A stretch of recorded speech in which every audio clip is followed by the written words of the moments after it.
में था आनंद छाया।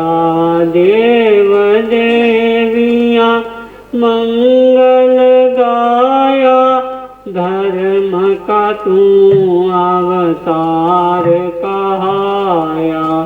देव देवियाँ मंगल गाया, धर्म का तू अवतार कहाया। कुंडलपुर में जन्म लिया था वीर प्रभु भगवान। तेरी महिमा बड़ी महान, तेरी महिमा बड़ी महान। वर्धमान श्री महावीर को मेरा हो प्रणाम।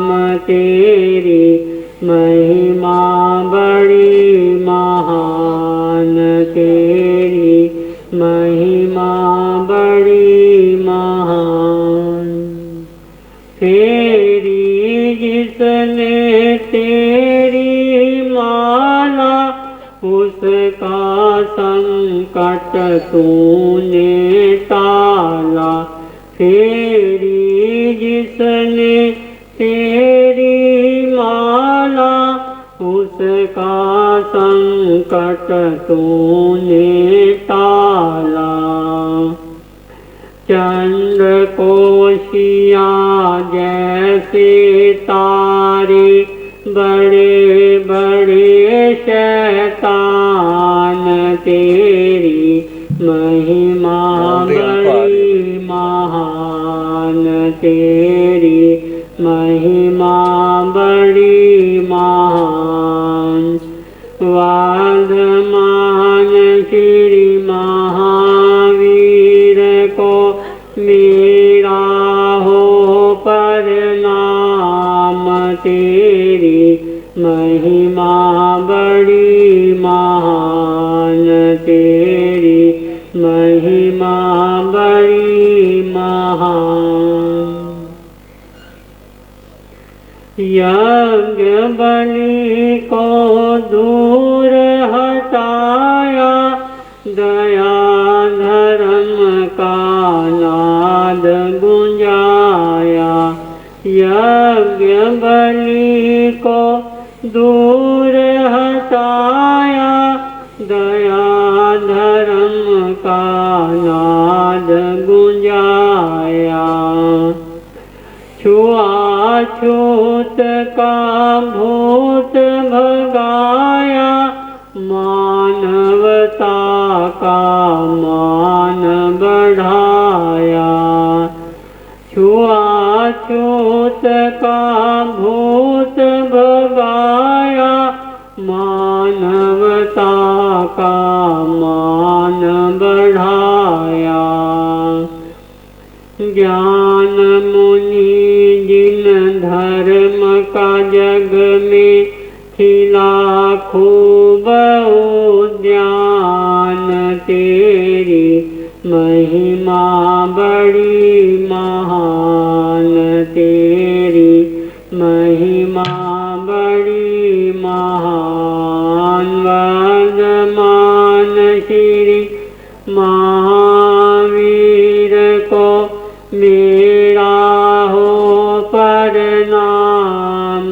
तेरी महिमा बड़ी महान, तेरी महिमा बड़ी महान। करुणा सागर दीन दयालु, तारा सकल जहान। तेरी महिमा बड़ी महान, तेरी महिमा बड़ी महान, तेरी महिमा बड़ी महान।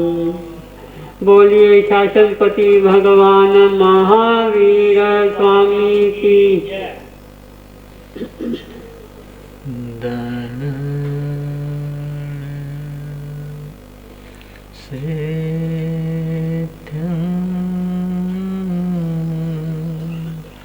अभय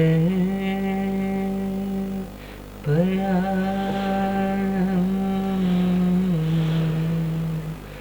सच्चे सुवा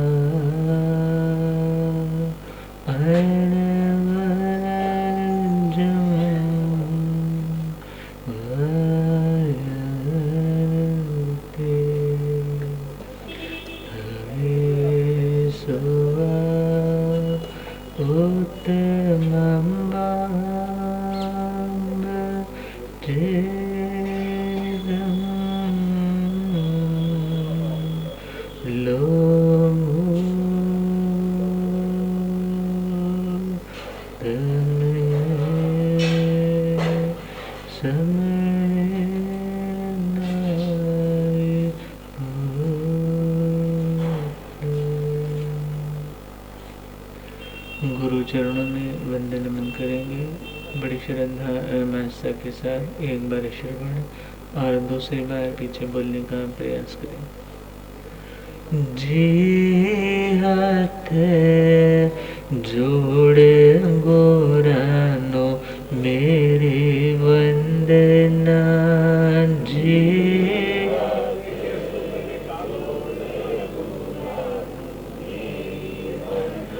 एक बार वंदना हजार बार वंदना एक बार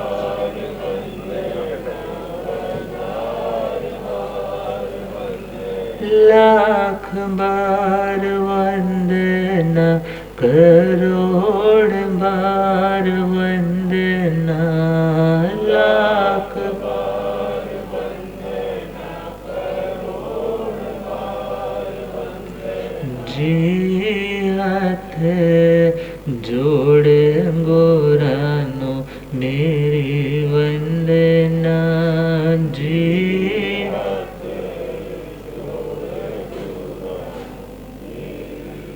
डगमग डोले नैया मेरी डगमग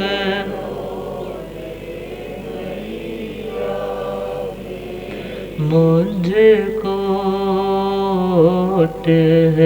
सतगुरु तेरे मुझे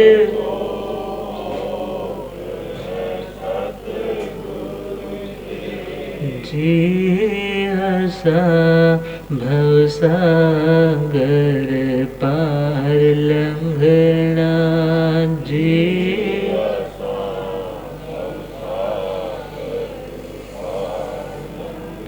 जी हाथ जोड़े गोरानो मेरी वंदना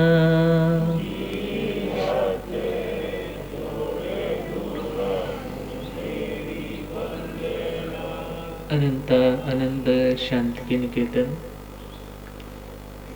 शासनपति भगवान महावीर स्वामी के पावन चरणवृंदों में हार्दिक भवना वंदन नमन।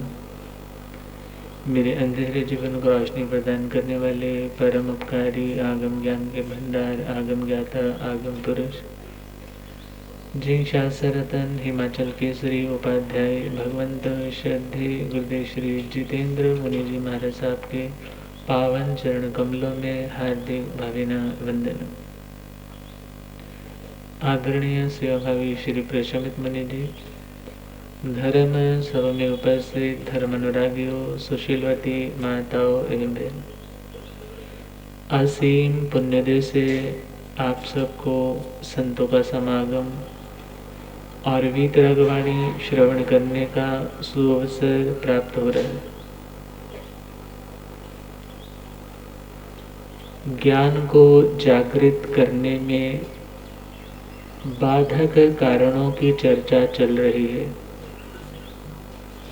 जो आत्मा के भीतर रहे हुए ज्ञान को प्रकट नहीं होने देते।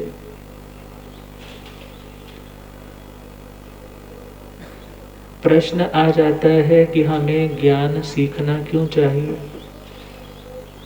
हमें ज्ञान की बातें क्यों सीखनी चाहिए, सुननी क्यों चाहिए। श्रीमद् दशवें कालिक जी सूत्र में इसका उत्तर दिया कि यदि मैं पढ़ूंगा सुनूंगा तो मुझे जिन बातों का ज्ञान अभी तक नहीं हुआ उनका ज्ञान मुझे हो जाएगा, और जिन बातों का आज मुझे ज्ञान हुआ उस ज्ञान के कारण मेरा जो मन भटका हुआ रहता था उसे एकाग्रता भी मिलने लग जाएगी। क्योंकि बहुत से लोग कह देते हैं जी चाहते तो बहुत है माला करना, माला में मन नहीं लगता, परंतु मन की एकाग्रता के लिए भगवान ने कहा कि तुम श्रुत ज्ञान का अभ्यास करो। किसका अभ्यास करो? जब श्रुत ज्ञान सीखेंगे पढ़ेंगे तो पहला पॉइंट है जिसकी नॉलेज नहीं है उसकी नॉलेज आनी शुरू हो जाएगी, जो नहीं आता अभी तक वो आने लग जाएगा। दूसरी बात, जो हमारा मन बिखरा बिखरा रहता है उसे एक दिशा मिलने लग जाएगी।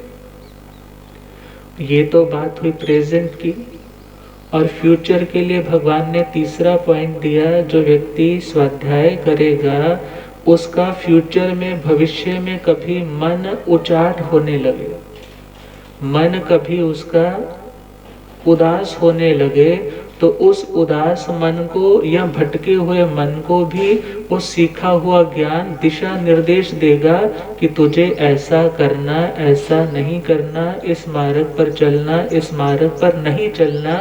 ये सब किसके कारण हुआ? उस सीखे हुए ज्ञान के कारण। वर्तमान में तो भाव शुद्ध हुए ही हुए, भविष्य के लिए भी हमने वो निधि, वो डिपॉजिट अच्छा करके रखा जिसके कारण वो फ्यूचर में भी हमारे लिए हेल्पफुल होने लगा।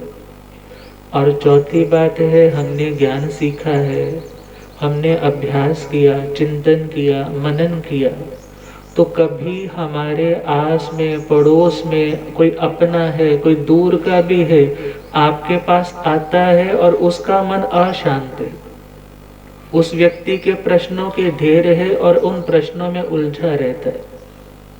और यदि आपके पास ज्ञान है तो आप उस आत्मा को भी संभल सहारा दे सकते हो। परंतु जब अपने पास ही आप अपना ज्ञान नहीं है तो आप दूसरे को भी अच्छी सुजेशन। मान लो कि एक पिता के पास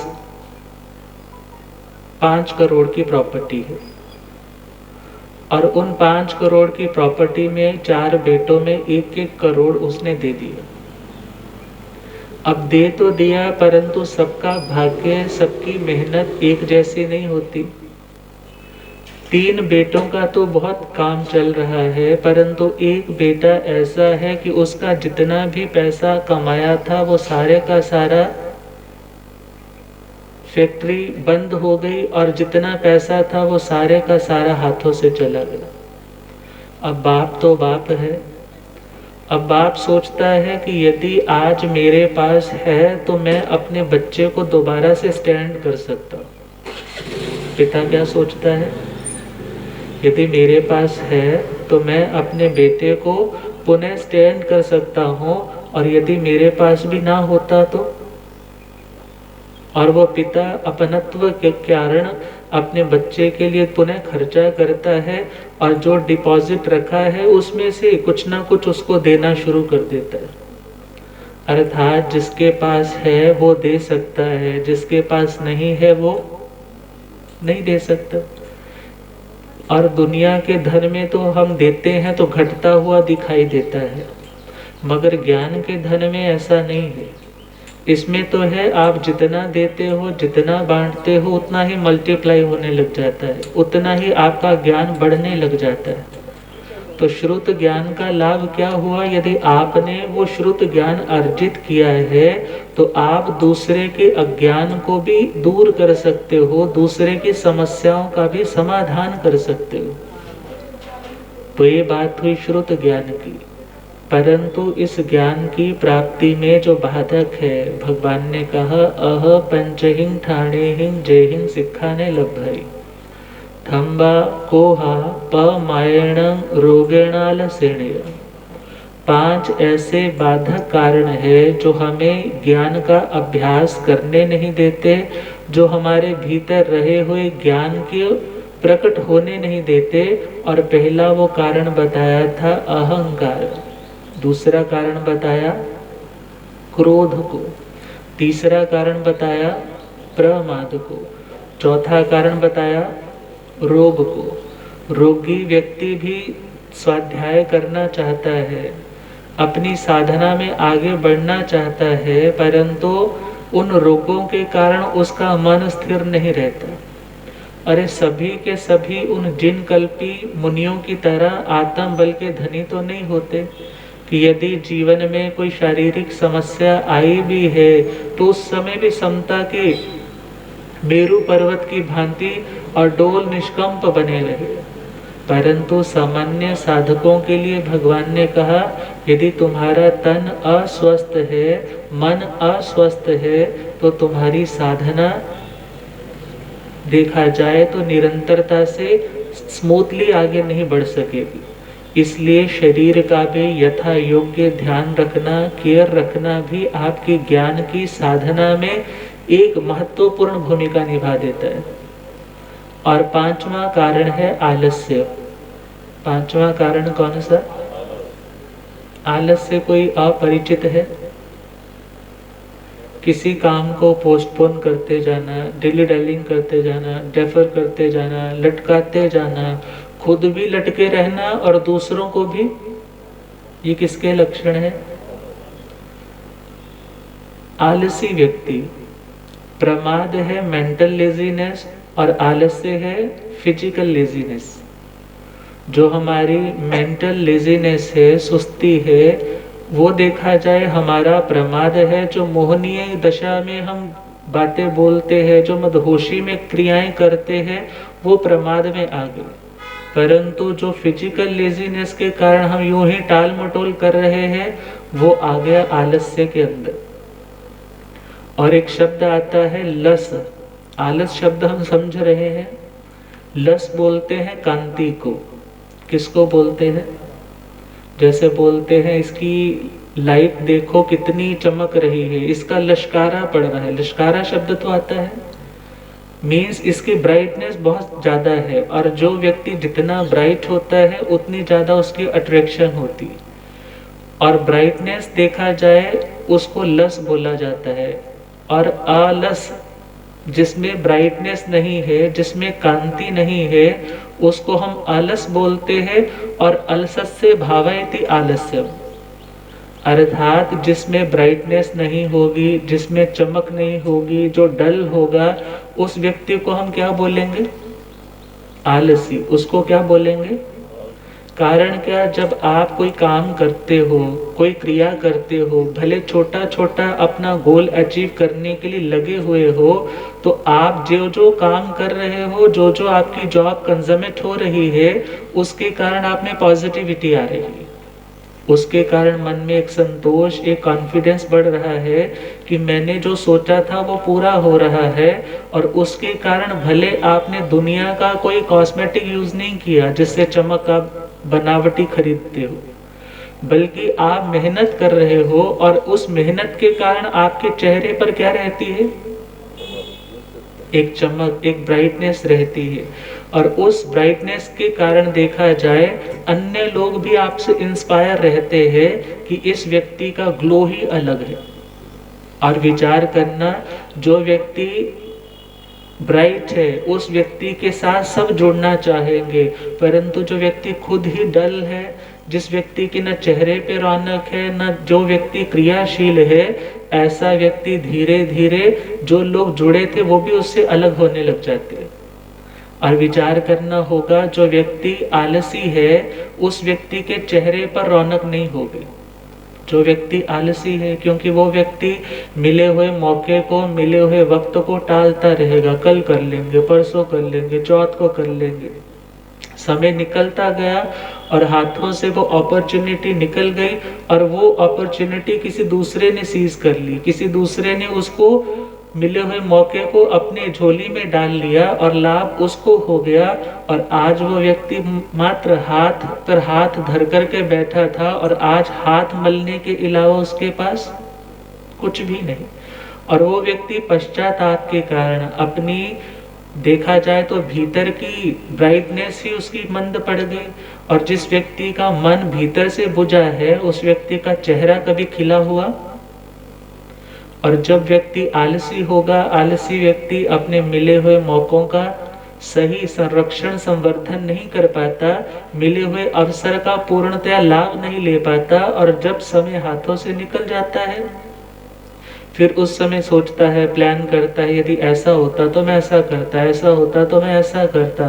परंतु भगवान कहते हैं यदि तुम साधना में आलस्य करोगे, उसको टालोगे, ये आज नहीं कल पढ़ लेंगे, कल नहीं परसों पढ़ लेंगे, प्रवचन में आज नहीं कल चले जाएंगे, अभी तो महाराज जी बहुत दिन तक यहीं पर विराजने वाले हैं, कभी जाकर के दर्शन कर आएंगे, प्रवचन सुन आएंगे। परंतु ये नहीं पता उस टाल मटोल के कारण जो दिन निकल गए वो वापस आने वाले। भगवान कहते हैं जा जा बच्चई रहणी नासा परिनियट्टई धम्मं च कुणमानस सफला जंती रायिण। जो दिन और रात बीत जाते हैं वो लाख कोशिश करने पर भी वापस, और पता नहीं कौन सा सोना हुआ हमारी जागृति का कारण बन जाए, कौन सा नॉक किया हुआ हमारे भीतर के कपाट खोलने में निमित्त बन जाए। इसलिए सुनने का, श्रवण का, सत्संग का जब कभी भी आपको मैसेज मिल जाए, वैसे तो बोलते हैं कि 3 स्थान ऐसे हैं जहां पर इनविटेशन की जरूरत नहीं होती। पहला कौन सा है? पहला कौन सा? सत्संग, जहाँ पे प्रवचन चल रहे हैं, अच्छी बातें सुनाई जा रही है, वहां पर ये मत सोचो मुझे इनविटेशन आएगा तो मुझे जाना है। और दूसरा स्थान कौन सा है? दूसरा स्थान संतों का दर्शन तो उसी में इंक्लूड हो गया। दूसरा स्थान है यदि कोई रोगी है जिसे सेवा की जरूरत है, वहां पर ये ना सोचे कि ये मुझे बुलाएगा तो मैं सेवा करने जाऊं, ये मुझे इनवाइट करेगा कि भाई मुझे सेवा की जरूरत है तो मैं सेवा करने जाऊं। अरे भले आप आस पड़ोस वालों की मत भी करते होंगे सेवा, परंतु यदि आपके कोई ब्लड रिलेशन में है और आपको पता चलता है इसकी सेवा करने वाला कोई नहीं, सिर्फ हम उनकी पार्टीज अटेंड करने के लिए तो पहुंच जाते हैं तैयार होकर के, उन्होंने बुलाया है। परंतु यदि कोई व्यक्ति बीमार है, रोगी है, अस्वस्थ है, देखभाल की जरूरत है, तो एक अच्छे इंसानियत के नाते अपना धर्म बनता है कि आप उसकी सेवा करने के लिए पहुंच जाइए, इनविटेशन की गुजारिश मत कीजिए। और तीसरा पॉइंट है आपका जो कर्म क्षेत्र है, आपकी जो दुकान है, फैक्ट्री है, वहां पर भी आप इनविटेशन की इंतजार करते हो, दुकान इनवाइट करेगी तो मुझे जाना है। आपको सबको एहसास है, जाएंगे, खोलेंगे, बैठेंगे तो वही दुकान पर कस्टमर आएंगे, और यदि ये सोचूंगा कि यदि कस्टमर आएगा तो दुकान खोलूंगा, तो ध्यान रखना दुकान खुली होगी तो उसको देख करके अन्य 2-4 और एक्स्ट्रा भी आ जाएंगे, परंतु दुकान ही नहीं खोलोगे तो कस्टमर भी आपके पास आने वाला। और विचार करना है यदि हम सत्संग में आते हैं और वहां पर हम ये सोचे कि हमें इनवाइट करेंगे तभी जाना, तो ये हमारी भूल होगी। और बात चल रही है आलस्य, यदि हम स्वाध्याय में टाल मटोल करते रहेंगे, धर्म क्रियाओं में डिली डेलिंग करते जाएंगे, तो इसमें नुकसान किसी और का नहीं बल्कि किसका होगा?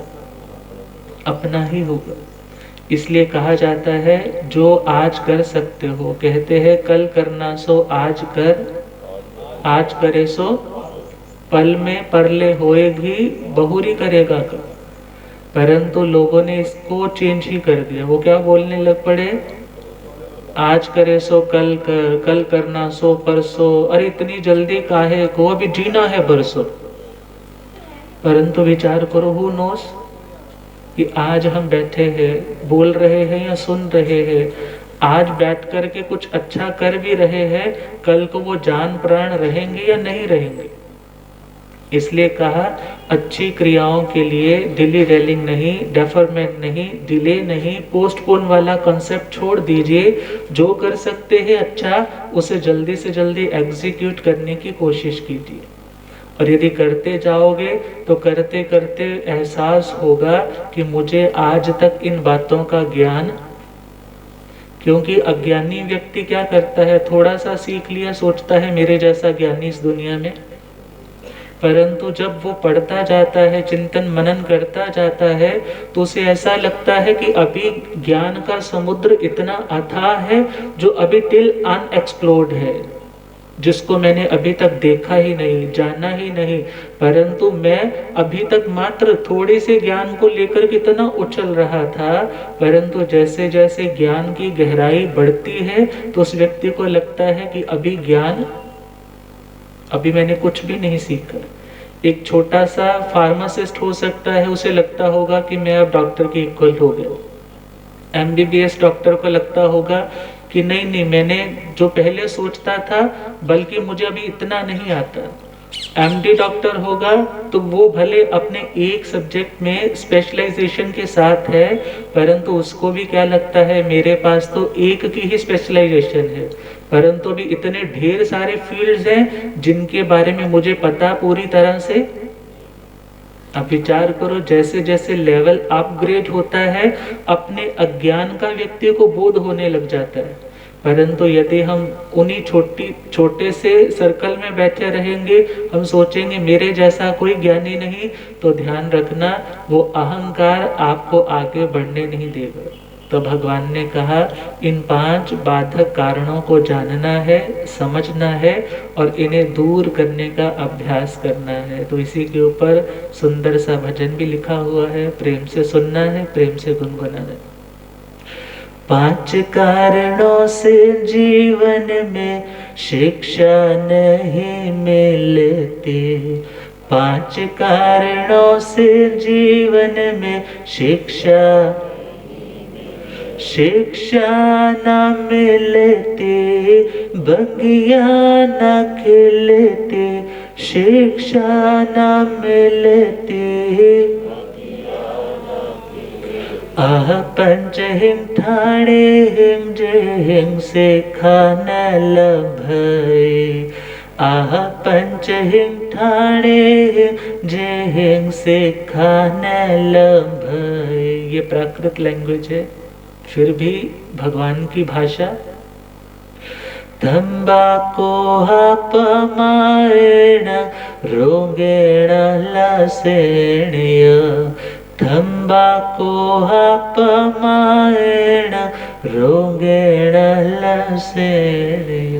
पहला कारण कौन सा बताया? अहंकार। अभिमानी में त्यों जिनवाणे, अभिमानी में यूं जिन बरसे हजार सब सर से निकलती, बरसे हजार सब सर से। 5 कारणों से जीवन में शिक्षा नहीं मिलती, 5 कारणों तंबाकू अपमायण रोगेण लसेण्य, तंबाकू अपमायण रोगेण लसेण्य। जैसे ऊंचे ऊंचे शिखरों पे पानी कितना भी बरसे परंतु एक भी बूंद वहां पर ठहरता, इसी प्रकार जो अपने घमंड में उस शिखर की भांति स्ट्रेट है, ध्यान रखना ज्ञान की जिन वाणी की बूंदे तो हजारों आएंगी परंतु सारी की सारी उसके जीवन में कोई नहीं उतर पाएगी। दूसरा पॉइंट कौन सा बताया था? ज्ञान में बाधक क्रोध। क्रोध की अग्नि में जो जलता, क्रोध की अग्नि आगम ज्ञान न उसका फलता, आगम ज्ञान न जल जाएंगे बीज फिर खेती न फलते, जल जाएंगे बीज फिर खेती। 5 कारणों से जीवन में शिक्षा नहीं मिलती, 5 कारणों। तंबाकू अपमायण रोगेण लसेड़िया, तंबाकू अपमायण रोगेण लसेड़िया। दूसरा कारण बताया क्रोध। पहले भी बताया था जैसे भुना हुआ चना किसी काम का नहीं होता, भुना हुआ मीन्स पूरी तरह से सड़ा हुआ। इसी प्रकार भुना हुआ आदमी भी किसी काम का। और जो व्यक्ति क्रोध की अग्नि में हमेशा जलता रहेगा तो याद रखना उसकी योग्यता इज इक्वल टू उस बीज की तरह है जो निमित्त मिलने पर धीरे धीरे पल्लवित भी होती है, पुष्पित भी होती है। परंतु जिसने अपनी उस योग्यता को क्रोध की अग्नि में जला करके भस्म ही कर दिया तो फिर वह व्यक्ति ज्ञान को भी आगे फ्रक्टिफाइड नहीं कर पाता, बढ़ा नहीं पाता। इसलिए कहा अपने क्रोध पर जिसने नियंत्रण करना सीखा वह व्यक्ति तो बहुश्रुत बन गया। उस व्यक्ति ने तो ज्ञान के जैकपॉट को हाथ डाल ही लिया, परंतु जिसने अपने क्रोध पर नियंत्रण करना नहीं सीखा, भगवान कहते हैं वो ज्ञान को प्राप्त। तीसरा कारण कौन सा बताया? प्रमाद। प्रमाद के कितने भेद बताए थे? मद्य, विषय, कषाय, विकथा और निद्रा। मद्य विषय कषाय वाले, मध्य विषय कषाय, निद्रा विकथा में मत वाले, निद्रा विकथा। ऐसे प्रमादी को श्रुत लक्ष्मी न मिलती, ऐसे प्रमादी को श्रुत लक्ष्मी न मिलती। 5 कारणों से जीवन में शिक्षा। तंबाकू अपमायण रोगेण लसेण्य, तंबाकू अपमायण रोगेण लसेण्य। ये बातें सिर्फ और सिर्फ एकमात्र स्पिरिचुअल ज्ञान वाले के लिए समझने लायक नहीं, बल्कि एकेडमिक एजुकेशन लेने वाले बच्चे के लिए भी उतनी ही जरूरी है। यदि वह प्रमाद में फंसा रहेगा, पहला पॉइंट दिया था मद्य, यदि वो ड्रग्स का एडिक्टर हो गया तो भी नहीं पढ़ पाएगा। मद्य यदि विषयों का गुलाम हो गया, शब्द रूप गंध रस स्पर्श, कभी किस थिएटर में जा रहा है, कभी किस मॉल पे जा रहा है, कभी किस होटल पे खाने जा रहा है, कभी किसी रोज गार्डन में घूमने जा रहा है, तो ध्यान रखना ऐसे स्टूडेंट को ज्ञान की प्राप्ति होने वाली, जहां पर दुनिया की एकेडमिक एजुकेशन के लिए प्रमाद छोड़ना अनिवार्य है, तो स्पिरिचुअल नॉलेज को अटेन करने के लिए, उस आध्यात्मिक ज्ञान को प्रकट करने के लिए तो प्रमाद को छोड़ना अति आवश्यक है। और चौथा पॉइंट हमने कौन सा बताया? चौथा पॉइंट रोग। कौन सा? रोगी व्यक्ति भी ज्ञान की प्राप्ति। तो क्या बताया? तन और मन से है जो रोगी, तन और मन से साधना निश्चल कैसे होंगे, साधना निश्चल पढ़ना तो चाहे पर स्थिरता न मिलती, पढ़ना तो चाहे पर स्थिरता। 5 कारणों से जीवन में शिक्षा नहीं मिलती, 5 कारणों। तंबाकू अपमायण रोगेण लसेण्य, तंबाकू अपमायण रोगेण ल। और ध्यान देना, एक स्टूडेंट लाइफ में भी यदि पढ़ना चाहता है और शारीरिक रूप से फिट नहीं है तो उसको स्टेबिलिटी मिलने वाली। जब स्थिरता नहीं होगी तो स्थिरता के बिना गति भी नहीं होगी, क्योंकि 2 शब्द आते हैं, गति और स्थिरता। गति का मतलब है आगे बढ़ना, मूव करना, परंतु मूव तो तभी कर पाओगे ना यदि आपके एक पैर यदि उठता है तो दूसरा पैर आपका जमीन पर है, दूसरा उठता है तो पहले वाला जमीन पे है, और यदि आपके दोनों ही पैर उठ जाते हैं तो क्या होगा। अर्थात जहाँ पर जिंदगी में गति की आवश्यकता है वहाँ पर स्थिति स्थिरता की भी आवश्यकता है, जहाँ पर मूवमेंट की आवश्यकता है वहाँ स्टेबिलिटी की भी जरूरत है। और मूवमेंट का मतलब है आपका इंटेलेक्चुअल तो बहुत शार्प है, बोलते हैं ग्रास्पिंग पावर बहुत इसकी अच्छी है, बड़ी जल्दी याद कर लेता है, परंतु उस शारीरिक रोगों के कारण या मानसिक उसकी फ्लक्चुएशंस के कारण, उस मानसिक डिस्टर्बेंस के कारण उसमें स्थिरता ही नहीं आ पाती, स्टेबिलिटी नहीं आ पाती। और भगवान कहते हैं यदि आप चाहते हो मेरे ज्ञान में स्थिरता भी आए और उसमें गति भी आए तो अपने इस देह को रोगों से भी बचा करके रखना। अभी सड़क पर चलते चलते बदबू आ गई और आपने मुंह पे रुमाल रख लिया या आपने मास्क का यूज कर लिया, तो इसमें ये नहीं है कि महाराज जी आप तो कहते हो कि किसी से घृणा नहीं करनी चाहिए, तो आपने मुंह पे कपड़ा ऐसे रख लिया जैसे आपको बड़ी बदबू आ रही। परंतु ध्यान देना वहां पर यह प्रोटेक्शन के लिए किया जा रहा है। किसके लिए? प्रोटेक्शन के लिए किया जा रहा है, कोई घृणा के भाव से नहीं किया जा रहा।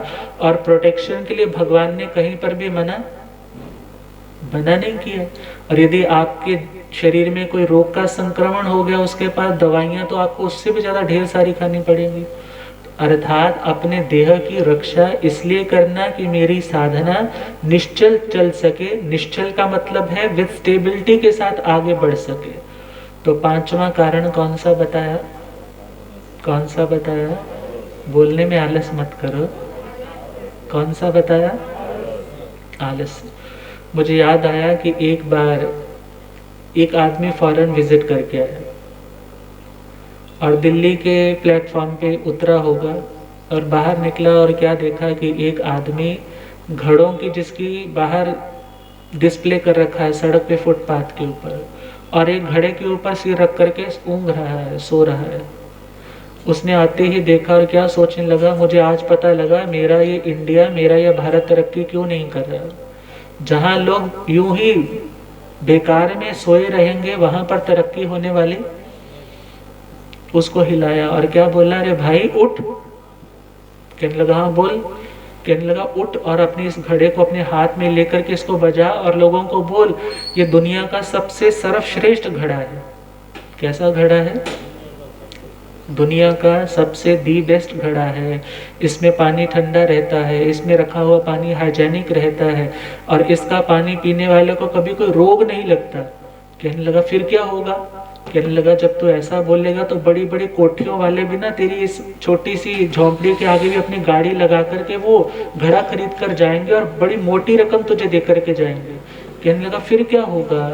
कहने लगा जब तेरे पास पैसा आएगा फिर तो फुटपाथ पे नहीं बल्कि किसी जगह अपनी दुकान किराए पर लेकर के वहाँ काम करेगा। कहने लगा फिर क्या होगा? कहने लगा पैसा आएगा फिर तो अपनी मशहूरी न्यूज़पेपर में भी दे सकता है, तेरे पर ग्राहकी बढ़ जाएगी। कहने लगा फिर क्या होगा? कहने लगा जब ग्राहक बढ़ने लगेंगे तो इनकम ज़्यादा होगी, इनकम ज़्यादा होगी तो तू किराए से अपनी दुकान पे शिफ्ट हो जाएगा। कहने लगा फिर क्या होगा?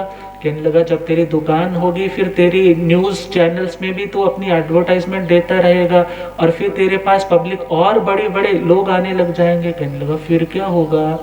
कहने लगा फिर होना क्या है, फिर तेरा शोरूम बन जाएगा, सिर्फ घड़ों का ही इतना बड़ा शोरूम बन जाएगा कि सब बड़े से बड़े लोग भी तेरी उस शोरूम के आगे अपनी गाड़ी रोक करके वहां से घड़े खरीदेंगे। कहने लगा फिर क्या होगा, कहने लगा फिर तेरे अलग अलग स्टेशन पे फ्रेंचाइजीज हो जाएंगे। जम्मू में भी तेरा घड़ों वाला सेंटर खुल जाएगा, दिल्ली में भी खुल जाएगा, लुधियाना में भी खुल जाएगा, बड़े बड़े जगह पर तेरे एक नाम का ब्रांड शुरू हो जाएगा कि इस मटके की क्वालिटी ही दुनिया से डिफरेंट है।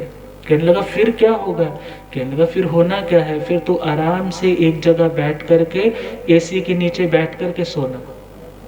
कहने लगा इतना सारा काम किसके लिए करना, वो तो मैं अभी कर रहा हूं, ऑलरेडी कर रहा हूं। तो ध्यान देना, जब ऐसा चिंतन है तो वो आदमी ग्रो कर ही नहीं सकता, वो आदमी प्रॉस्पर कर ही नहीं सकता। भले आप बोल दो कि महाराज जी ये तो ग्रीडीनेस है, परंतु ज्ञान की दृष्टि से ग्रीडीनेस अच्छी है, दुनिया की दृष्टि से वो ग्रीडीनेस अच्छी। और ज्ञान सीखना है, आगे बढ़ना है, तो वहां पर ये ना सोचे कि कोई बात नहीं सीख लेंगे, इतना सीख के करना क्या है, मेरे को कौन सा केवल ज्ञान मिलने वाला है, इतना कुछ पढ़ करके मैंने करना क्या है, जितना है इतना ही बहुत है। परंतु याद रखना, यदि ऐसा सोचेंगे तो ज्ञान में हम प्रॉस्पर नहीं कर पाएंगे। और लास्ट पॉइंट कौन सा कहा, आज नहीं यह कल कर लेंगे, आज नहीं यह झोली अपनी फिर भर लेंगे, झोली अपनी। ऐसों को प्रभास रे सफलता न मिलती, ऐसों को प्रभास रे सफलता न। 5 कारणों से जीवन में शिक्षा नहीं मिलती, 5 कारणों से जीवन में शिक्षा नहीं। तंबाकू अपमायण रोगेण लसेण्य, तंबाकू अपमायण। बहुत मुश्किल शब्द नहीं है, आप इतने फॉरेन के सिंगर्स गाने गाते हैं तो हॉलीवुड के गाने भी बच्चों को याद हो जाते हैं, परंतु अपने भगवान की लैंग्वेज जिसमें प्रवचन दिए, जिसमें उस समय की प्राकृत भाषा, प्राकृत मीन्स जो प्रकृति की भाषा, प्रकृति का मतलब जो सामान्य लोगों की भाषा, जो एक पढ़ा और अनपढ़ आदमी भी जिसको इजीली समझ सकता है, वो ऐसी प्राकृत भाषा उस समय की भाषा थी। और उसे देव भाषा भी कहा जाता है। कौन सी भाषा?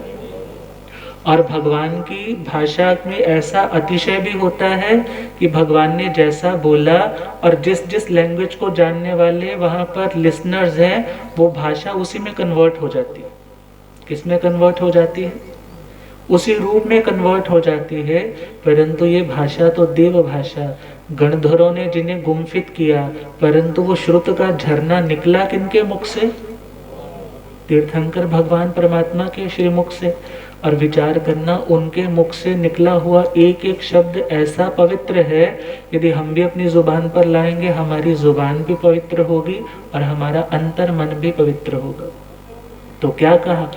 आह पंच हिंग ठाणे हिंग जे हिंग से खाने लभई, आह पंच हिंग ठाणे हिंग जे हिंग से खाने। आह का मतलब है यह, पंचहिंग का मतलब है 5, ठाणे हिंग का मतलब है स्थान। जैसे बोलते हैं ना कितने ठाणे आए हैं, बहुत से पूछ लेते हैं कितने ठाणे हैं। ठाणे का मतलब है स्थान, अर्थात नंबर ऑफ महाराज कितने हैं। तो भगवान की लैंग्वेज में भी देखा जाए क्या कहा? आह पंचहिंग ठाणे हिंग, इन 5 स्थानों के कारण सिक्खा। सिक्खा का मतलब क्या है? और देखा जाए शब्द आता है सिख। शब्द कौन सा आता है? सिख कौन है? जो शिक्षा को माने। सिख कौन है? जो शिष्य है वो सिख है, जो शिष्य है वो। और जो उस शिक्षा को फॉलो नहीं करता वो सिख भी। और आज वाले समय में सिख समाज हमारा तो 300-400 वर्षों से देखा जाए वहाँ पर बताया जाता है कम्युनिटी का, परंतु सिख शब्द देखा जाए कितना प्राचीन है कि हमारे उन ग्रंथों में भी आया जहाँ पर कहा कि इन 5 कारणों के कारण व्यक्ति शिक्षा का अधिकारी, पंजाबी में कहते हैं सिक्ख्या दा अधिकारी नहीं बनता। शिक्षा मीन्स शिक्षा, और जो शिक्षा को अपना लेता है वो शिष्य है, और जो नहीं अपनाता वो शिष्य भी नहीं। और भगवान ने कहा 5 कारणों से सिक्खा, ये शिक्षा ने लब्भाई। लब्भाई का मतलब है, पंजाबी में कहते हैं ना कि लब्बदा नहीं पिया, नहीं लबना मीन्स नहीं मिल रहा, अर्थात 5 कारणों के कारण शिक्षा ज्ञान मिलता नहीं है। और वो उनमें से पहला कारण कौन सा कहा? थंबा। थंबा का मतलब क्या बताया था? जो खंबे की तरह अकड़ा हुआ रहता है। कह देते हैं महाराज जी इस व्यक्ति के तो ना गर्दन में रॉड पड़ी हुई है। क्या पड़ी हुई है? हमने पूछा कोई एक्सीडेंट हुआ होगा इनका? बोले नहीं नहीं महाराज जी एक्सीडेंट नहीं हुआ। मैंने कहा फिर प्लेट्स डली होंगी ना, कुछ ऐसा हुआ होगा। बोले नहीं नहीं महाराज जी हमेशा अकड़ा हुआ रहता है। कैसा रहता है? अर्थात जिसमें फ्लेक्सिबिलिटी नहीं है वो व्यक्ति मुड़ ही नहीं सकता, झुक ही नहीं सकता। तो विचारना है जो व्यक्ति खंबे की तरह अकड़ा हुआ रहता है वह व्यक्ति भी शिक्षा का अधिकारी। और दूसरा पॉइंट कौन सा बताया? थंबा कोहा। कोहा का मतलब है क्रोध। ये भी प्राकृत लैंग्वेज में कोहा है, और यहाँ पर क्या शब्द बन गया? क्रोध बन गया आज की भाषा में। और भगवान ने कहा क्रोध के कारण भी व्यक्ति मिली हुई शिक्षा को या तो झुठला देता है या सामने वाला उसे शिक्षा दोबारा से देता ही नहीं। क्यों? क्योंकि यदि इसको कुछ कहेंगे तो इसने फिर इरिटेट होना है, फिर मेरे पर चिल्लाना है। गुरुदेव पधारे हैं। हो रब मेरा सतगुरु बन के आया मैनू, हो रब मेरा सतगुरु बन के आया मैनू।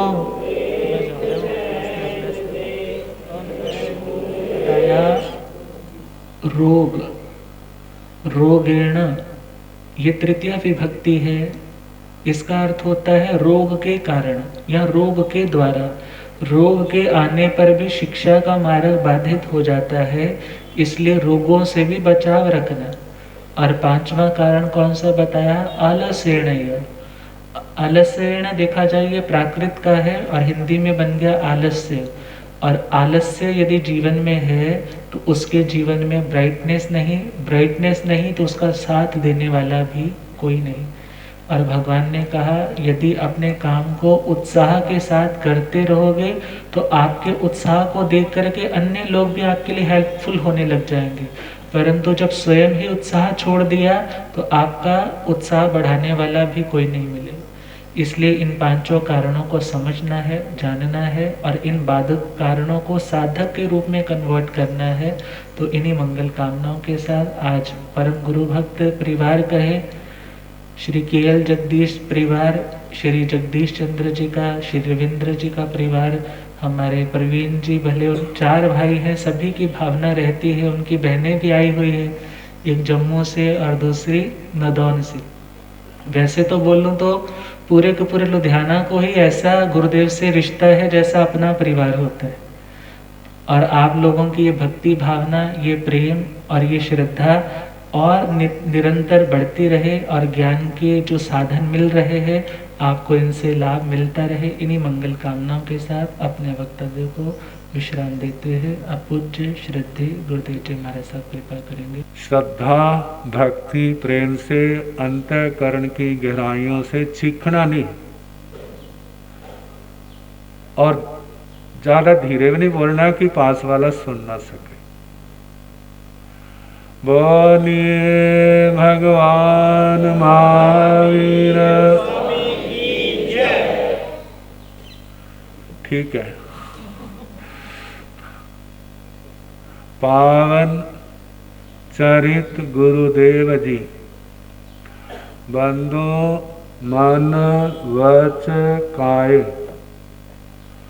भव सागर को तरने करो हमारी सहाय।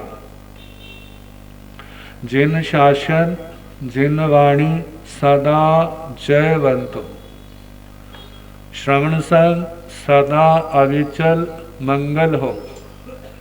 मुक्ति को प्राप्त श्रमण भगवान महावीर स्वामी, उनकी परम पावन कल्याणी भागवती वाणी वाचक प्रमुख श्री इंद्रभूति गौतम आदि गणधर भगवंत, जोग प्रधानाचार्य परम पूज्य श्री सुधर्मा स्वामी जी महाराज, उनकी परम पावन पाठ परंपरा, वर्तमान आचार्य ध्यान योगी परम पूज्य श्री शिव मुनि जी महाराज एवं गुरुजन सबके पावन चरण सरोजों में मेरा अनंत अनंत बार वंदना नमस्कार।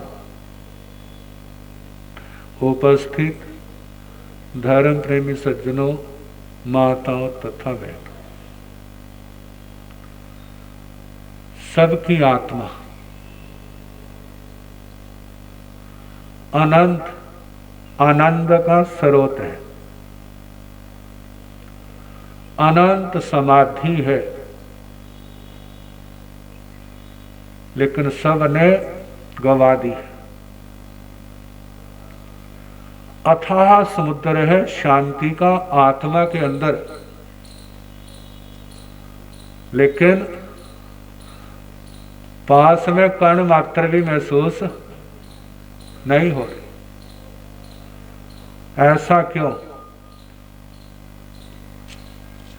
जैसे जलती भट्ठी के ऊपर पानी से भरा हो बर्तन, चाहे दूध से भरा हो, चाहे तेल हो, एक समय ऐसा आता है सारा खोलने लग जाता, उबलने लग जाता। ऐसी आत्मा की दशा। इस आत्मा के अंदर कितनी बड़ी आग है, संसार की आग उसके आगे हल्की पड़ जाए। कितनी सामग्री है आत्मा के अंदर। अनादिकाल से जब भट्ठी चल रही है, आपकी गाड़ी का तो पेट्रोल खत्म हो जाता है, लेकिन ये पेट्रोल ये डीजल नहीं खत्म हो रहा। ऐसा चक्कर चल रहा है, साथ साथ नया पेट्रोल डीजल आ रहा है और साथ साथ में आग भी चल रही। कहीं चला जाता है और तो दुनिया का सब कुछ मिल जाता है, लेकिन शांति नहीं मिलती। कहते हैं एक और इच्छाएं हैं और दूसरी ओर इच्छाओं को पूर्ण करने के साधन हैं,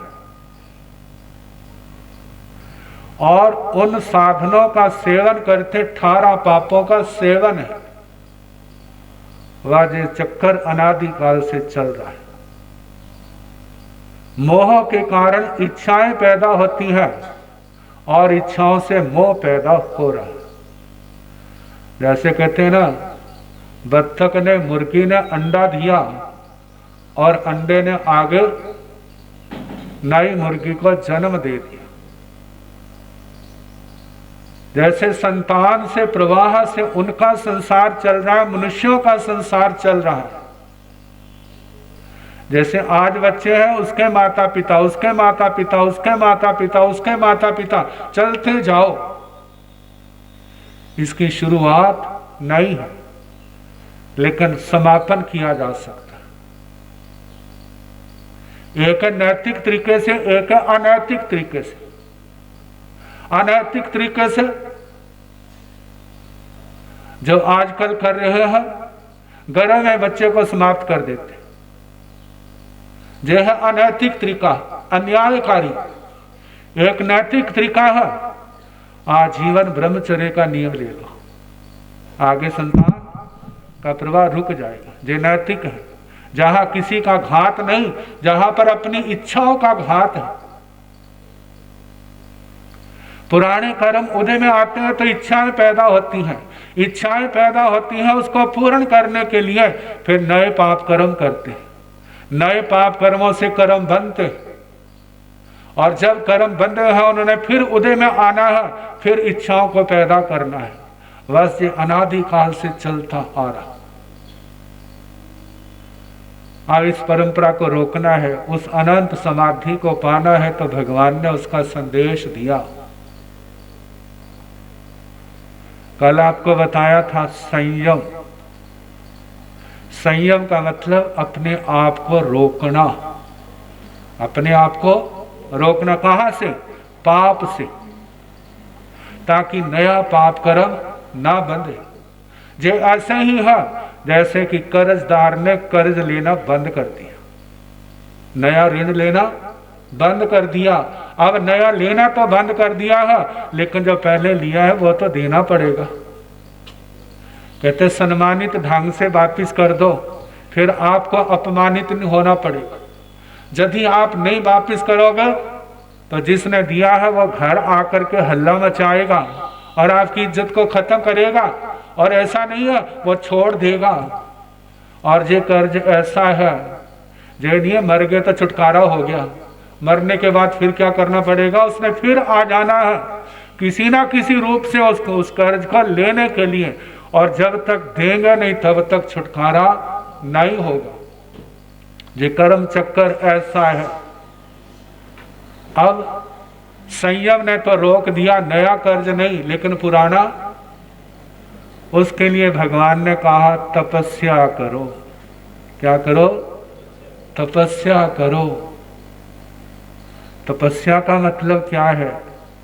भूखे रहना भी तपस्या है, लेकिन ये तपस्या का केवल एक अंग है, इसके साथ और बहुत कुछ है। प्राचीन आचार्यों ने तपस्या की परिभाषा की है। एक ये है इच्छाया निरोधस्तप। जो मन के अंदर इच्छाएं पैदा होती है ना, इनको रोकना तपस्या है। मन के अंदर इच्छाएं पैदा होती है, उनको रोकना। आप किसी को कहते हैं भाई तुझे नहीं करता, कहते हमारा मेरा मन नहीं करता। इसका मतलब मन बड़ा हो गया, गुरु परमात्मा माता पिता क्या हो गए? हल्के हो गए। क्योंकि जो बड़ा है उसका कहना माना जाता है और जो छोटे हैं उनका कहना नहीं मानते।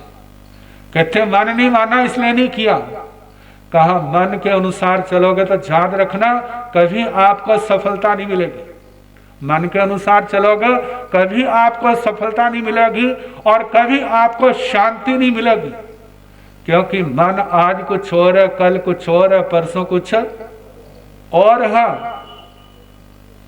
और गुरुजन भगवान उनका रास्ता एक। हमें मन के अनुसार नहीं चलना। किसके अनुसार चलना? गुरुओं के अनुसार चलना, परमात्मा के अनुसार चलना। जो भगवान ने परमात्मा ने रास्ता बतलाया है, मेरा मन आपका मन करता हो चाहे ना करता हो, कहे मन का कहना मानोगे तुम्हें सफलता मिलेगी, कोई गारंटी नहीं। लेकिन भगवान और गुरु के कहने के अनुसार चलोगे आपका जीवन सफल होगा। ये गुरुओं की और भगवान की गारंटी। कहते दुनिया के व्यक्ति के कहने के अनुसार आप काम करते हैं, उनकी कोई गारंटी नहीं है। लेकिन परमात्मा के द्वारा बताए गए रास्ते पर चलते हैं तो आपको एक दिन सफलता मिलेगी। ये क्या है? परमात्मा की गुरुओं की गारंटी है। तो इस विश्वास से आगे चले। किस रास्ते पर चलना? जो भगवान गुरुओं ने बताया है। जो रास्ता उनके अनुकूल नहीं है, मन करे चाहे ना करे, उस रास्ते पर नहीं चलना जिस रास्ते से गुरुओं ने भगवान ने रोका है। तो कहा उन इच्छाओं का त्याग जिनके संबंध में भगवान ने कहा छोड़ दो इनको। यदि पूर्ण रूप से नहीं छोड़ते तो कम से कम उनको घटाओ। घटाते घटाते एक दिन ऐसा आएगा कि सारी इच्छाएं वो खत्म हो जाए। और जिन इच्छा, वो इच्छाएं जो आत्मा में पैदा होती है, जो हमारी आत्म समाधि में भगवान की आज्ञा पालन करने में सहयोगी है, उनको रोकना तप नहीं। आपके मन में आया मैं सत्संग में जाऊं, मैं भगवान के पास जाऊं, गुरुओं के पास जाऊं, मैं किसी दीन दुखी की सेवा करूं, जो इच्छा पैदा हुई है, भावना आई है, इसको रोकना तप नहीं है। 18 पापों की इच्छाओं को रोकना तप है।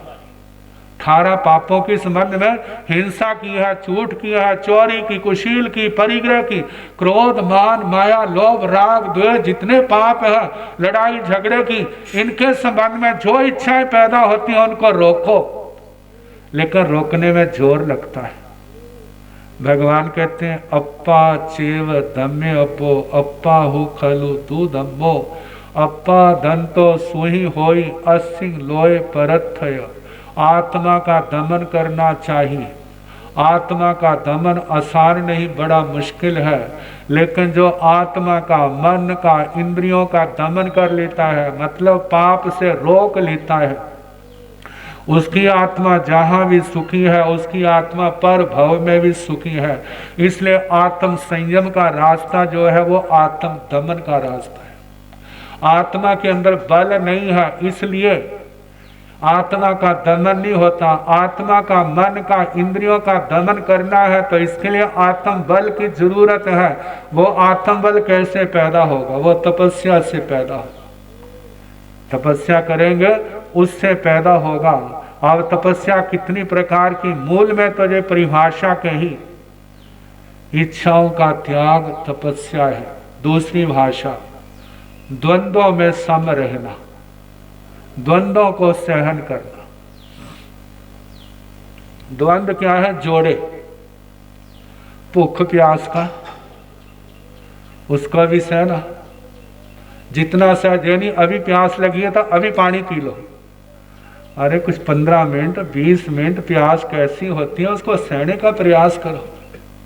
आधा घंटा, 1.5 घंटा, 2 घंटे, 3 घंटे, 4 घंटे, यदि मानो कल्पना करो आपको पानी ना मिले तो कितनी देर तक रह सकते हैं? इस प्यास को सहने का अभ्यास करो। जे तपस्या है। भूख लगी है तो जे नहीं है, अभी भूख लगी है तो अभी खा लो पेट भर के। कहा भूख को सहने का अभ्यास करो, भूख प्यास को सहना। इसके आगे चले, मान अपमान को सहना, मान अपमान को सहना। जब मान होता है, सम्मान होता है, तो व्यक्ति का शरीर रोमांचित हो उठता है, चेहरा खिल जाता है। सम्मान है ही ऐसा। और धीरे धीरे व्यक्ति के पैर जमीन पर नहीं, जमीन से उठने लग जाते हैं। जब जमीन से उठने का मतलब अब अपने आप को बड़ा समझने लग जाता है। गुरुजन कहते हैं ऐसा नहीं करना, अपने पैर जमीन पर रखो। कहते जो सम्मान जो मिल रहा है जो मेरे अधीन नहीं है, जो दूसरे के अधीन है। दूसरे ने सम्मान दिया, कहा आज तो सोचता है मेरा सम्मान है, जो उसकी इच्छा के ऊपर निर्भर है, करे या ना करे। आज तो फूलों की माला पहना दी है और कल को गलत काम किया तो दूसरी माला भी तैयार हो जाएगी। कौन सी माला वाला? जूतों की। और ये माला की तैयारी किसने की है? कहा है यदि आप सम्मान पाके फूल उठोगे और दूसरे को कीड़ा मकोड़ा समझोगे तो याद रखना कल का तुम्हें भी कीड़ा मकोड़ा समझा जाएगा। जैसे दूर खड़ा है ना, जैसे हमारे को दूर खड़ा छोटा दिखाई देता है, ऐसे उसको भी हम क्या दिखाई देते हैं? छोटे दिखाई देते हैं, बड़े दिखाई नहीं देते। कहते मान दोगे तो मान मिलेगा, अपमान दोगे तो अपमान मिलेगा। मान को बचाना आसान नहीं, बड़ा मुश्किल है। सम्मान पा करके फूले नहीं समाना, अपने आप को क्या समझाए? अरे गुरु कृपा से, भगवान की कृपा से, बड़ों के योगदान से मैंने कुछ अच्छा काम कर लिया। जे सम्मान मेरा नहीं, उस अच्छे काम का है। किसका है? अच्छे काम का है। अच्छे काम करता रहूंगा तो जे सम्मान बनता रहेगा। और यदि जे सम्मान अच्छे काम छोड़ दिए तो एक दिन जे सम्मान भी क्या हो जाएगा? खत्म हो जाएगा। जानते हैं रावण ने 10,000 वर्ष तक तपस्या की। सारे कहते तपस्वी है, बड़ा अच्छा है, बड़ा सौम्य है, बड़ी प्रशंसा करते थे। लेकिन जब तपस्या के द्वारा शक्तियां पा ली और उसके बाद मद आ गया और गिरते गिरते सारे जो लोग प्रशंसा करते थे वही क्या करने लग पड़े? अब ये सोचते कब ये मरेगा तो इस धरती का क्या होगा, भार होगा। तो दुनिया में प्रशंसा किसकी है, नेक कामों की है, बद कामों की नहीं है। तो कहा मान पाकर के फूलना नहीं, और अपमान मिले तो झूरना नहीं, घबराना नहीं, शांति रखनी, हीन भावना नहीं लानी। कोई अपमानित करता है तो अपने आप को देखे, क्या ये गलती मेरी है या इसकी है, क्या ये गलती मेरी है या अपमान करने वाले की है। देखना मेरी गलती तो नहीं है, यदि मेरी गलती है तो उसका सुधार करे, यदि अपनी गलती है तो उसका सुधार करे। और यदि गलती नहीं है, कहा आत्मा शांति रख, जो तेरा उपकारी है, तेरे पाप कर्मों की गंदगी साफ करने आया है।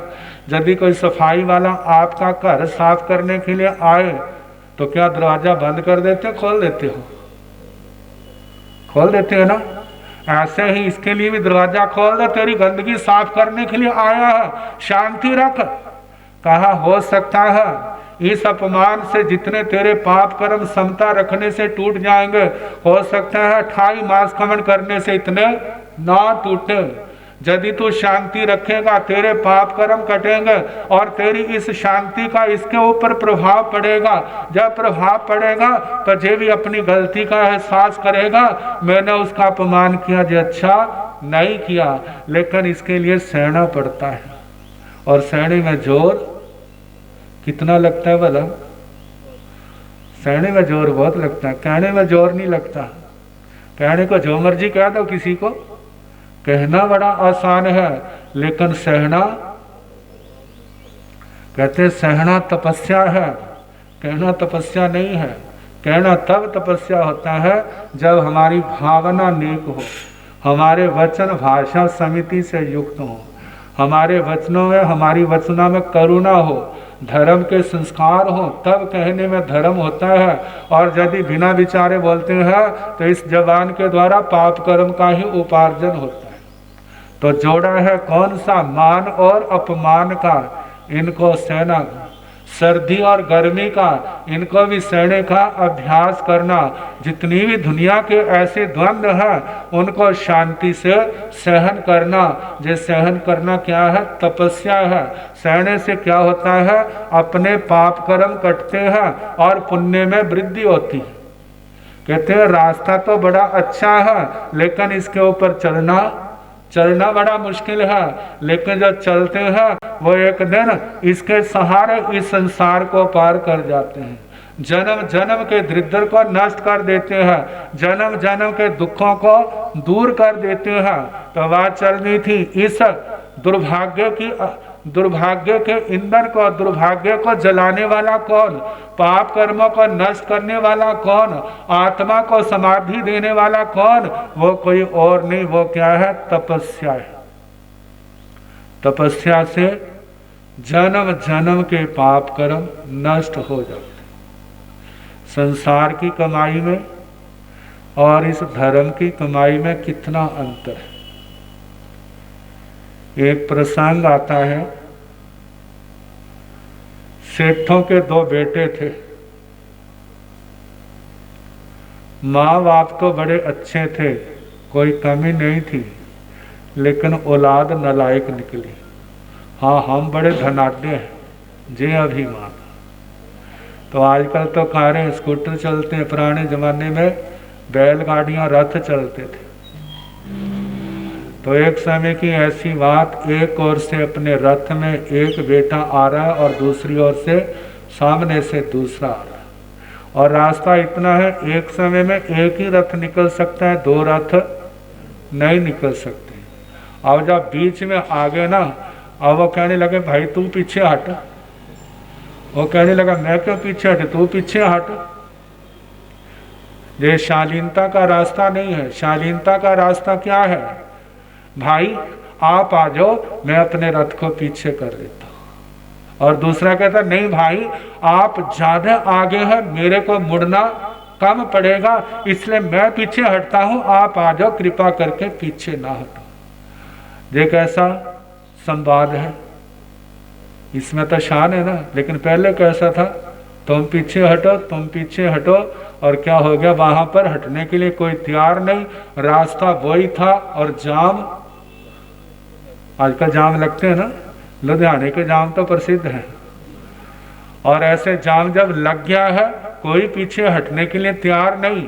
आखिर नगर के, आजकल तो पुलिस वाले आ जाते हैं ना, और उधर नगर के बुजुर्ग आए, दोनों को डांटा, अरे अपने माँ बाप की कमाई के ऊपर बड़े बड़े बंदे हो, तुम्हारी क्वालिटी क्या है, दोनों पीछे हटाओ। हटा दिए पीछे, एक और खड़े कर दिया, और दोनों के कान पकड़े पंचायत के सामने खड़ा कर दिया। कहा, बोला तुम्हारे में बड़ा कौन है? अब कौन कहे बड़ा? कहते देखो तुम्हारे रथ यही रहेंगे, आपको 12-12 साल का समय दिया जाता है, विदेशों में जाओ, धन कमा के लाओ, जो जनता को ज्यादा खुश करेगा ना, उसका रथ पहले जाएगा। जाओ, भेज दिया। एक ने तो अपना बोरी बिस्तरा संभाला, सामान लिया और चल पड़ा विदेश में। जाके काम कर रहा है, व्यापार कर रहा है, भाग्य साथ दे रहा है, बड़ी संपत्ति आ रही है। सोचता 12 साल का है। श्री रामचंद्र जी महाराज को तो 14 साल का वनवास मिला था, और मेरे को कृपा की बुजुर्गों ने 2 साल मेरा कम रखा। 12 साल का पूरे होंगे, फिर वापिस जाएंगे, फिर हमारा निर्णय होगा कौन ज्यादा कमा के आया। लेकिन दूसरा व्यक्ति घर पड़ गया, महीना हो गया, 2 महीने हो गए, 6 महीने हो गए, घर में ही बैठा है। साल हो गया, 2 साल हो गए, 10 साल हो गए, 11 साल हो गए। और उसको दिमाग पर बोझ पड़ा, अब मैं क्या करूं? सारी पंचायत के आगे मेरी क्या होगी, नाक कटेगी। क्या करूं, कहाँ जाऊं? उसने इतना कमा लिया, मैं क्या कमाऊंगा?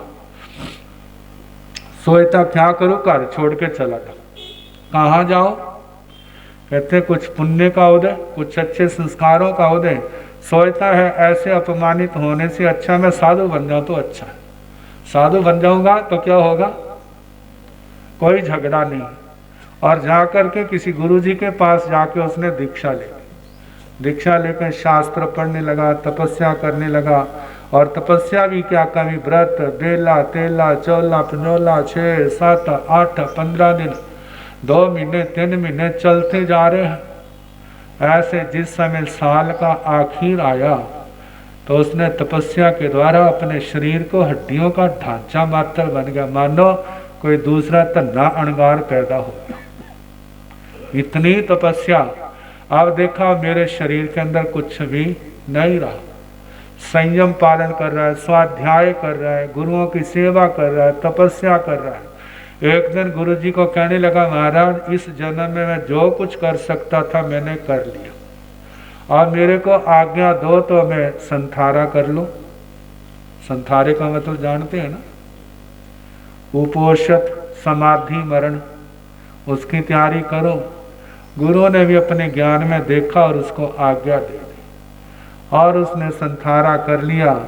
जब साल की पूर्ति हुई तो वो क्या हो गया, काल। 1 साल की कमाई। कहते धर्म के अंदर बल बहुत है, गुरुओं की शिक्षा के अंदर ताकत बहुत है, लेकिन अपनाने की जरूरत है। जो अपनाते हैं कहाँ से कहाँ पर पहुंच जाते हैं। और दुनिया में सारी उम्र भर क्या करते रहते हैं, कोल्लू के बैल की तरह चक्कर लगाते रहते हैं, और आखिर में क्या मिलता है। बापू कहता, बेटा तेरे वास्ते मैंने इतना कुछ किया, तो बेटा भी भगवान ऐसा है, बापू इतना तो सारे ही करते हैं, तेने विशेष क्या किया?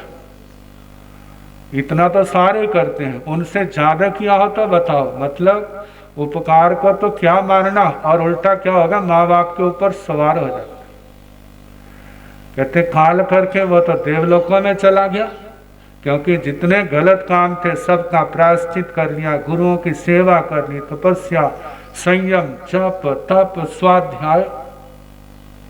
और दूसरी ओर जिसके जब 12 साल पैदा हो गए, पूर्ण हो गए, तो सारा व्यापार समेटा, चलते चलते कहाँ पहुंच गए, नगर के बाहर आ गए, सूचना पहुंच गई फलाने सेठ का लड़का व्यापार करके आया है। मिलने के लिए आते हैं, खूब अच्छी तरह खाना पिलाना उसकी सेवा करते हैं, और उसके बाद कपड़ों के जोड़े, दो कपड़ों के जोड़े और साथ में दक्षिणा वो भी दे रहे हैं, सारे आशीषें दे रहे हैं। देखो भाई इतना पैसा कमाया, जो हमें इतना बांट रहा है तो इसने कमाया कितना होगा। सारे प्रशंसा करें और वो भी कह रहे हैं अरे दूसरा भी आएगा, दूसरा क्या देगा भला, 11 साल तो घर में पड़ा रहा, 1 साल में क्या कमा लेगा जो इससे ज़्यादा कमा ले। कहते बस किसका रथ जाएगा, पहले तो इसी का जाएगा। अब सारे लोग उसकी प्रशंसा कर रहे हैं और दूसरे की निंदा करने लगे। जानते हैं जो शब्द, जो हमारी स्थूल आवाज़ है, जहाँ से 100 मीटर चली जाएगी, 200 मीटर चली जाएगी, कितनी जाएगी, लेकिन जो सूक्ष्म आवाज़ है वो कहाँ से कहाँ तक पहुँच जाती है, इसको आज के विज्ञान के हिसाब से बोलते हैं। आप जान सकते हैं, मोबाइल पर बोलते हैं वायरलेस के माध्यम से ये आवाज़ कहाँ से कहाँ तक पहुँच जाती है। यदि पहुँचती है तो मशीनरी उसको पकड़ती है, यदि पहुँचती नहीं है तो पकड़ेगी किसको।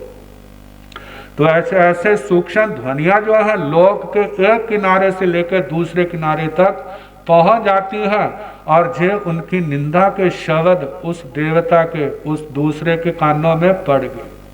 सोचने लगा वास्तव में था तो ऐसी ही निंदा का अधिकारी। मैंने तो दुनिया की दृष्टि से कुछ किया नहीं है, लेकिन जो साल भर में मैंने किया उसने मेरे सारे धोने धो दिए। इतना कुछ मेरे को भौतिक संपत्ति मिली है, आध्यात्मिक आत्मा की समाधि 1 साल के अंदर जो पाई है। मैं सारा जीवन दुनिया में धन कमाता रहता, बांटता रहता, तो भी मेरे को मिलने वाली नहीं थी। अब क्या करें, इन लोगों का मुंह कैसे बंद करें। अब उसने देव माया के द्वारा उस सार्थवा बेटे से कई गुना ज्यादा अपना बाहर का वैभव बढ़ा लिया, और एक दिशा से वो भी क्या हो गए, नगर के दूसरे किनारे टपक पड़े। आगे जब अब लोगों ने सुना दूसरा भी आ गया, कहते चलो देखिए इसने क्या कमाया है। अब जिस समय उसके पास आते हैं तो पहले के खाने में दूसरे के खाने में आकाश पाताल का अंतर। कहते इतना बढ़िया इतना मीठा हमने खाना तो क्या देखा भी नहीं, हमने तो क्या हमारे बाप बुजुर्गों तक ने देखा होगा। जब ये सारा और देने के लिए खाने पीने पिलाने के बाद वस्त्रों के उसने 2 दिए, उसने 10 जोड़े कर दिए, उसने 10 दे दिए, उसने 1000 दक्षिणा देनी शुरू कर दी। और जानते हैं जिस समय इलेक्शनों में एक व्यक्ति तो अपने अपने हक में वोटरों को करता है, और रातों रात कोई आता है सारी हवा बदल देता है। अब ऐसे ही जो पहले आज से पहले उसका गुणगान कर रहे थे, पहले सार्थवा के बेटे का, अब गुणगान किसका होने लग पड़ा। कहते जो प्रजा किसकी है, सोचते मेरी है किसी की नहीं है। अब जिस समय गुणगान होने लगा और पंचायत बैठी, बोलो भाई अब निर्णय करो किसके हक में। पंचायत ने सारा देख करके और उस दूसरे के हक में कर दिया। कहते चल भाई तेरा रथ पहले जाएगा। उसने हाथ जोड़े, बाबा मेरे को नहीं आगे जाना, उसको भेजो। कहते तुम जीत गए हो ना। कहते चाहे जीत गया हूं लेकिन अब मैं आगे नहीं जाऊंगा। कहते जी अकल उस समय आ जाती तो इतना तूफान क्यों बचता। कहते क्या करें, बचपन में बुद्धि और होती है, जवानी में और होती है, और बुढ़ापे में उसका रूप, क्योंकि अनुभव तजर्बे सारे। कहते अच्छा ठीक है उसका हम रथ ले जाएंगे, लेकिन ये बताओ आपने ऐसा कौन सा धंधा किया कि आप इतनी 1 साल के अंदर ऐसे वैभव के मालिक बन गए। अब उसने अपनी आत्म कथा सुनाई, और आत्म कथा के बाद सारा रूप उनके सामने प्रकट कर दिया। कहा जे जो दिखाया है ये तो कुछ भी नहीं है।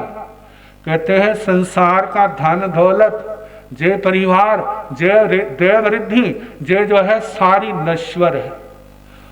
असली जो धर्म का फल है वो आत्म समाधि। कहते हैं पाने को तो बहुत कुछ पाया, भौतिक साधनों की कमी नहीं, लेकिन दिमाग शांत नहीं, रात को नींद नहीं आती है, आखिर गोलियां खाते हैं ना, वो भी धोखा दे जाती, फिर भी चैन नहीं। तो कहा उस रिद्धि का क्या फायदा हुआ यदि आत्म समाधि नहीं, सुख की नींद नहीं। तो जे आत्म समाधि कब मिलेगी? जब हमारा पाप कर्मों का बोझ हल्का हो। पाप कर्मों का बोझ हल्का है तो व्यक्ति के पास कुछ भी नहीं, तो भी वो क्या है? शहंशाह है। और सब कुछ है, चैन नहीं है, तो वो भी क्या है? दरिद्र के समान दुखी है। तो इसलिए कहा जे तपस्या हमारे जन्म जन्म के पाप कर्मों का नाश करती है। तो ये 12 प्रकार की तपस्या, अनशन, उनोद्री, भिक्षाचरी, रस परित्याग, काय क्लेश, प्रतिसलीनता, प्रायश्चित, विनय, व्यावृत्य, स्वाध्याय, ध्यान और व्युत्सर्ग। पहली तपस्या है अनशन। अनशन भूख सहना, कितनी सहते हो? जितनी सह सकते हो। कहते हैं जिस समय पेट में जब खाने के बाद, पचने के बाद भी भोजन पूरा नहीं पचता, तो वो क्या बनता है? बीमारियों का कारण। यदि आप खाना छोड़ देते हैं तो जितना अंदर जमा है धीरे धीरे सारा क्या करेगी? अंदर की जठराग्नि उसको हजम कर लेगी। कहते हैं वैद्यों की सवा लगी तो कहते हैं भाई तैने क्या खोजा, तैने क्या खोजा, तैने क्या खोजा। सारे अपनी अपनी उपलब्धियां बता रहे। तो एक वैद्य कहने लगा मैंने भी एक खोज की है। कहते क्या? ऐसी जड़ी बूटी की खोज की है, ना जमीन पर पैदा होती है ना आकाश में, ना जमीन पर, ना जल में पैदा होती है ना स्थल में पैदा होती है। सारी बातें कही। कहते हो कौन सी औषधि? वह औषधि कौन सी है? उन्होंने कहा उल्लंघन, मतलब उपवास, व्रत, भोजन पानी का त्याग। पुराने जमाने में इलाज करने से पहले पेट की सफाई कराया करते थे और कहते जब आप उपवास करते जाओगे पेट खाली हो जाएगा। थोड़ी सी दवाई देते थे और क्या हो जाते थे? ठीक हो जाते थे। और आजकल कितनी दवाई लेते हैं? पहले तो कोई घर होता था जहां दवाई होती थी। आजकल क्या कोई ऐसा घर है जिसके घर टेबलेट ना हो? बोलो भला। केवल एलोपैथिक नहीं, होम्योपैथिक भी, आयुर्वेदिक भी। कहीं बाबे आ रहे हैं, कहीं हकीम आ रहे हैं, कहीं डॉक्टर आ रहे हैं, कितनी दवाइयां चल रही हैं, लेकिन फिर भी बीमार के बीमार है। वो प्राचीन विधा जो थी उसको क्या कर दिया? भुला दिया। पहले तो कहते थे ना दवाई लेनी है खाली पेट लेनी है, अब सारा उल्टा हो गया। दवाई कब लेनी है? जब पेट पर आओ। खाली पेट नहीं करेंगे, खाली पेट लोगे तो क्या होगे? नुकसान हो जाएगा। तो इसी प्रकार कहा वो कौन सी दवाई है? वो है तपस्या, वह है उपवास। उपवास जो है कितनी बीमारियों को जो नष्ट कर देता है, लेकिन एक नियमित रूप से करते रहना अच्छा ही है। कहते हैं हफ्ते में एक उपवास कर लो तो व्यक्ति के स्वास्थ्य के ऊपर कोई अंतर नहीं पड़ेगा। शरीर की मशीनरी को विश्राम मिल जाता है। जो 24 घंटे चलती रहती है तो उसको भी तो, क्योंकि खाया है, खाने के बाद पचाने में भी तो जोर लगता है। आपकी लोहे की मशीन जब विश्राम मांगती है तो जो हार्ड मांस की मशीन, इसके लिए भी कोई विश्राम की व्यवस्था है। तो भगवान ने कहा तपस्या का पहला अंग है उपवास, अनशन। और नवकार रात के 24 नवकारसी से लेकर के किसके अंदर कितनी क्षमता है, जितनी क्षमता है उसके अनुसार तपस्या का अभ्यास करता रहे। हमारे देखा जाता है जिस समय पर्यूषण आते हैं ना, उस समय तो बहुत तपस्या होती है, मांसकमण भी हो जाते हैं, लेकिन उसके बाद फिर मुंह खुल जाता है, फिर उसके बाद बदहजमी भी हो जाएगी। कहा केवल उन्हीं दिनों में नहीं, साल के अंदर अपनी ऐसी व्यवस्था बनाई, पक्ष में 1-2 जितना संभव हो, कभी उपवास, कभी आइमिल, कभी एकाशना, रात का चौविहार, पहर, दोपहर, जितना संभव हो ये तपस्या क्या करते रहना चाहिए, करते रहना चाहिए। ये तपस्या जहाँ हमारे स्वस्थ का कारण है, वहाँ पर हमारे आत्मा की शुद्धि का भी कारण है। दूसरा है उनोद्री। उनोद्री के 2 रूप हैं, द्रव्य और भाव। एक अनोद्री का रूप है भूख से कम खाना, जितनी भूख है उससे कम खाओ। इससे क्या होगा, हमारे पेट पर, हमारे शरीर पर बोझ नहीं पड़ेगा और पचाने में क्या रहेगी, आसानी रहेगी। भूख से कम खाना पहली बात। जितना कम खाओगे उतनी अनोद्री होगी। और इसके साथ जो व्यक्ति के पास आस पास का आवश्यक सामान है, आवश्यकताओं को कम करना। क्या करना, अपनी आवश्यकताओं को कम करना। पुराने जमाने में ऐसा होता था, कहते 2 जोड़े सिल गए ना, अब 6 महीने तो पक्के गए। अब बाजार के पास, कपड़े वाले के पास जाने की जरूरत नहीं, 2 जोड़े बहुत हैं। लेकिन आजकल 2 जोड़े, पहले इतने होते हैं 2-3 प्राय करके होता था ना। एक बच्चे की शादी की ड्रेस बन गई है ना, तो उसी ड्रेस के अंदर सारे गांव के बच्चों की शादियां हो जाती थी। और आज एक ड्रेस चाहिए, 2 ड्रेसें चाहिए, और वह भी कैसी होनी चाहिए। लेकिन जानते हैं ये सारी आवश्यकताएं आखिर प्रहार कहाँ करती है, अर्थव्यवस्था के ऊपर करती है। जब हमने खर्चे इतने बढ़ा लिए हैं और दिन रात फिर कोल्लू के बैल की तरह चलना पड़ेगा, फिर उसको भजन पाठ के लिए, उसको तपस्या के लिए, सामायिक संबर के लिए, गुरुओं के लिए, धर्म के लिए फिर समय कौन सा मिलेगा जिससे अपने आत्मा के संस्कारों का शुद्धिकरण किया जाए। इतना आवश्यकताओं का बोझ क्या कर लिया है, ला दिया है। अब उन आवश्यकताओं का बोझ लिया है, उसके खर्चे के लिए पैसा चाहिए, फिर पैसे के लिए कौन से धंधे करने पड़ेंगे व्यक्ति को। 1 नंबर का छोड़ करके 2 नंबर का, 3 नंबर का, 4 नंबर का कितने करने पड़ेंगे। आखिर ये प्रभावित किसको करेगा, अपने को भी करेगा, परिवार को भी करेगा, समाज को भी करेगा, राष्ट्र को भी करेगा। तो कहा यदि हमारी आवश्यकताएं केवल आवश्यकताओं तक है तो हमारा समाधि का रास्ता खुला रहेगा। और यदि हम अनावश्यक बढ़ते जाएंगे, आवश्यकताओं को बढ़ाते जाएंगे, तो हमारा असमाधि का रास्ता भी क्या हो जाएगा, खुल जाएगा। ये तो है द्रव्य अनोद्री, भाव अनोद्री। जितने अपने अंदर दोष हैं, काम, क्रोध, मद, लोभ, क्या ये बढ़ते जा रहे हैं, आप घटाने का प्रयास कर रहे हैं? क्या दिन प्रतिदिन बढ़ाते जा रहे हैं या इनको कम करने की भी कोशिश कर रहे हैं? जब तक नैतिक तो रास्ता जो है कि इनका आप कितना सेवन कर लो, कभी आपकी इच्छा पूर्ण होने वाली नहीं है। जितना मर्जी संसार के सुखों को भोगते जाए, इनका कभी आत्मा का पेट भरने वाला नहीं है।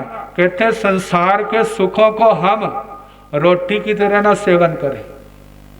जैसे रोटी से पेट भरते हैं ना, ऐसा सेवन ना करें।